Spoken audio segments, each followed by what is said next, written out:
नमस्कार, स्वागत है आपका आज के ताज़ा और बड़ी समाचारों में। तो आइए जानते हैं खबरों को बारी बारी से। अगर इससे पहले कि आप हमारे चैनल पर नए हैं तो चैनल को सब्सक्राइब करके बेल आइकन को दबा दें ताकि सभी प्रकार के लेटेस्ट न्यूज़ की जानकारी मिलती रहे। दिल्ली वाराणसी बुलेट ट्रेन के 800 किलोमीटर ट्रैक के लिए एरियल सर्वे का काम शुरू। जी हां, आपको बता दें कि प्रधानमंत्री नरेंद्र मोदी के एक और ड्रीम प्रोजेक्ट पर कदम बढ़ चुका है। दिल्ली वाराणसी बुलेट ट्रेन परियोजना का काम शुरू हो चुका है। इसके लिए एरियल सर्वे का काम शुरू हो गया है। अत्याधुनिक एरियल लीडार व इमरजेंसी सेंसरों से लैस एक हेलीकॉप्टर ने इस परियोजना के लिए पहली उड़ान भरी और जमीनी सर्वेक्षण से संबंधित आंकड़े को कैमरे में कैद किया।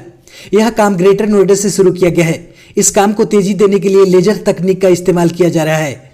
इस काम में 60 मेगापिक्सल कैमरों का उपयोग किया जा रहा है। ऐसी तकनीक का इस्तेमाल पहली बार दिल्ली रेलवे में हाई स्पीड प्रोजेक्ट के लिए किया गया था।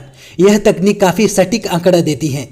NHRCL यानी national high speed rail corporation ने जिस लाइट डिटेंशन एंड रैंगिंग तकनीक का इस्तेमाल शुरू किया है वह 3 से 4 महीने में सारे आंकड़े जुटा लेगा, जबकि आमतौर पर इस सर्वे में करीब 1 साल का वक्त लग जाता है। इस सर्वे का काम रविवार को हेलीकॉप्टर से शुरू किया गया।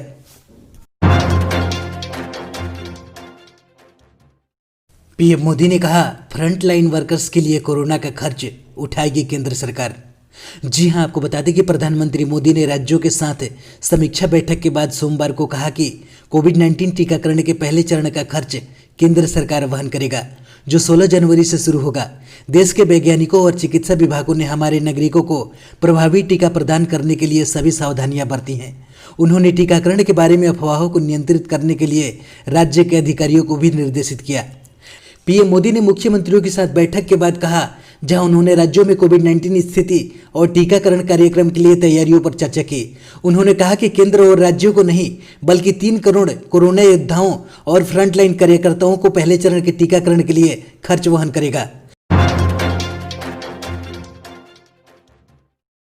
भारत बन रहा है कोरोना वैक्सीन का सुपर पावर। 11 से ज्यादा देशों ने की मेड इन इंडिया टीके की मांग। जी हां, आपको बता दें कि जब दुनिया भर में कोरोना वायरस ने कहर ढाना शुरू किया था, तब हाइड्रोक्सीक्लोरोक्विन की सप्लाई भेजकर भारत ने मानवता की रक्षा के लिए अपनी जिम्मेदारी निभाकर दिखाई थी। अब दुनिया भर में कोविड-19 के खिलाफ वैक्सीन देने का काम शुरू हुआ है, तो एक बार फिर से विश्व के अनेकों देश मेड इन इंडिया वैक्सीन के लिए भारत की ओर कतार की निगाहों की तरफ देख रहे हैं। उन्हें भरोसा है कि भारत में बनी वैक्सीन कारगर तो होगी ही, वह दुनिया की बड़ी कंपनियों के मुकाबले काफ़ी किफ़ायती भी होगी। कई देश पहले ही वैक्सीन की लाखों डोज के लिए भारत सरकार से सीधे गुजारिश कर रहे हैं या फिर वैक्सीन बनाने वाली कंपनियों के पास ऑर्डर दे रहे हैं। पीएम मोदी ने कहा था कि Bharat PPE kit, mask, ventilator और टेस्टिंग किट बाहर से आयात करता था, लेकिन आज हमारा देश आत्मनिर्भर है। आज made in India corona virus vaccine के जरिए भारत मानवता की रक्षा के लिए तैयार है।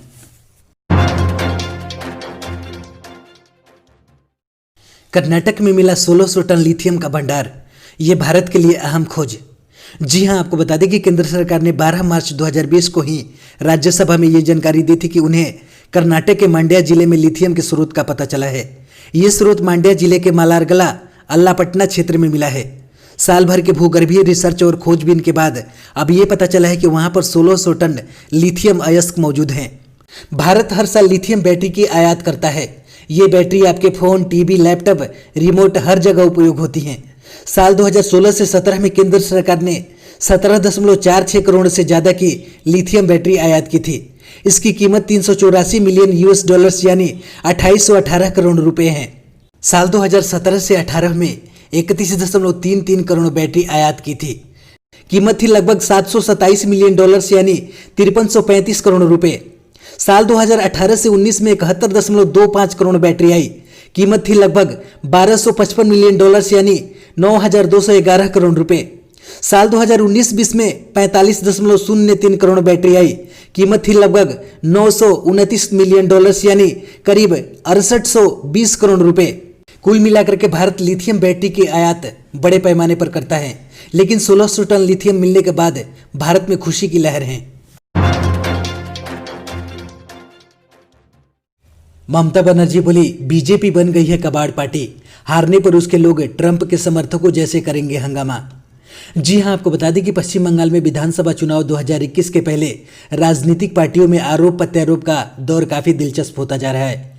पश्चिम बंगाल की मुख्यमंत्री ममता बनर्जी ने सोमवार को भारतीय जनता पार्टी पर तंज कसते हुए इसे कबाड़ पार्टी करार दिया।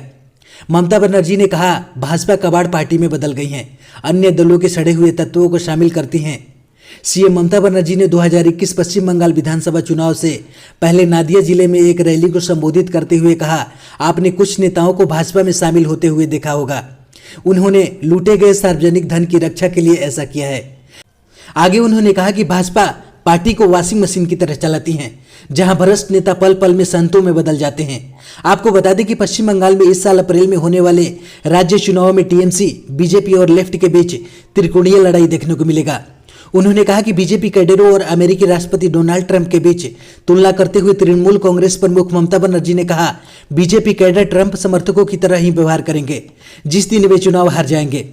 ममता बनर्जी ने दावा किया कि जिस दिन भाजपा चुनाव हारती हैं, उसके कैडर और समर्थक ऐसा ही व्यवहार करेंगे।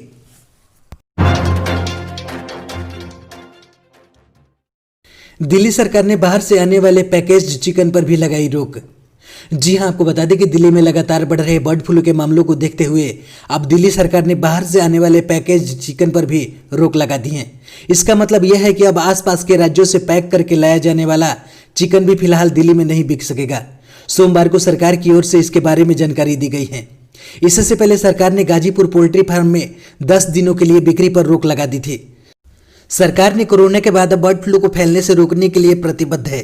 इसी को ध्यान में रखते हुए ये एहतियाती कदम उठाए जा रहे हैं। उप मुख्यमंत्री मनीष सिसोदिया ने कहा कि यह कदम इसलिए उठाया जा रहा है कि दूसरे राज्यों से बर्ड फ्लू आ रहा है तो उसे रोका जा सके। उन्होंने कहा कि घबराने की जरूरत नहीं है, बर्ड फ्लू को फैलने से रोकने के लिए सरकार सही कदम उठा रही है। संजय झील में कुछ बतखों में बर्ड फ्लू पाया गया है। 100 के करीब नमूने और जांच के लिए भेजे गए हैं। इसकी रिपोर्ट शाम तक आने की संभावना है। 1947 के बाद पहली बार नहीं छापे जाएंगे बजट की कॉपी। जी हां, आपको बता दें कि बजट की उल्टी गिनती शुरू हो गई है। वित्त मंत्री निर्मला सीतारमण और उनकी टीम आधुनिक भारत के सबसे चुनौतीपूर्ण बजट में से एक व कोविड-19 के टीकाकरण कोमा में गई भारतीय अर्थव्यवस्था को उबारने के लिए बजट पेश करने वाली है। लेकिन एक बात निश्चित है कि यह एक ऐसा बजट होगा जो इससे पहले कभी नहीं था। बजट भारतीय अर्थव्यवस्था के लिए एक वैक्सीन प्रदान करेगा। यह एक ऐसा बजट होगा जो कि सदियों पुरानी परंपराओं और रीति रिवाज से विराम लेगा। 26 नवंबर 1947 के बाद पहली बार बजट की प्रतियां नहीं छापी जाएंगी। नॉर्थ ब्लॉक में बजट दस्तावेजों को छापने के लिए एक प्रेस के साथ बोर्डिंग और लॉजिंग के क्षेत्र के साथ साथ 100 से अधिक बजट अधिकारी हैं जो बजट दस्तावेजों को सील करने और वितरित करने तक प्रेस में रखे जाते हैं। लेकिन कोविड-19 के प्रसार पर चिंताओं के कारण सरकार ने इस रिवाज को इस बार नहीं करने का फैसला किया है।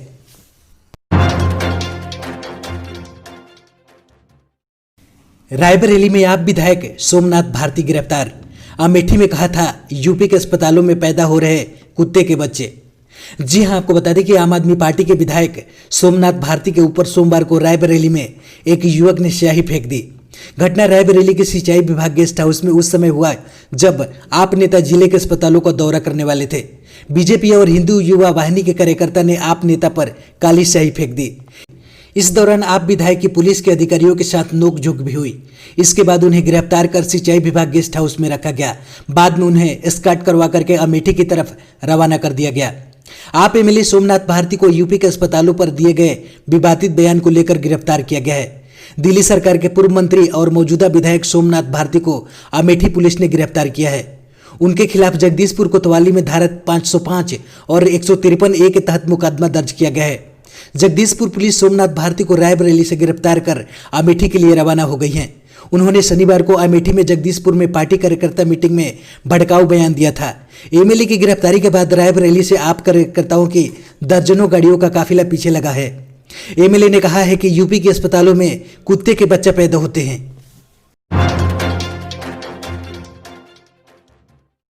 लद्दाख में एलएसी पर तनाव के बीच भारतीय सैनिकों की दरियादिली से शर्मसार हुआ चीन। जी हां, आपको बता दें कि लद्दाख में एलएसी पर मौजूद भारतीय सैनिक जहां चीन की हर चालबाजी का मुंहतोड़ जवाब दे रही हैं, वहीं भारतीय सैनिक दरियादिली भी दिखा रही हैं। एक बार फिर भारतीय सैनिक की दरियादिली से चीन को शर्मसार होना पड़ा है। भारतीय सैनिक ने लद्दाख में सीमा पर पकड़े गए चीनी सैनिकों को चीन को वापस कर दिया है। भारतीय सेना ने पकड़े गए चीन के सैनिकों को चुशुल मोल्डो बॉर्डर पॉइंट पर पीपल लिबरेशन आर्मी को आज 10 बजे सौंपा। आपको बता दें कि 8 जनवरी की सुबह यह सैनिक पेंगोंग झील के साउथ एरिया में एलएसी को पार करके भारतीय सीमा में आ गया था, जिसके बाद इंडियन आर्मी ने गिरफ्तार कर लिया था। पूरी तफ्तीश के बाद इसे चीन को वापस भेज दिया गया है। चीन की तरफ से कहा गया था कि उसका सैनिक अंधेरे में भटककर इंडिया की सीमा में प्रवेश कर गया था। चीन ने भारत के अपने सैनिकों को लौटाने का अनुरोध किया था, जिसके बाद भारत ने आज चीन के सैनिकों को पीएलए से सुपुर्द कर दिया।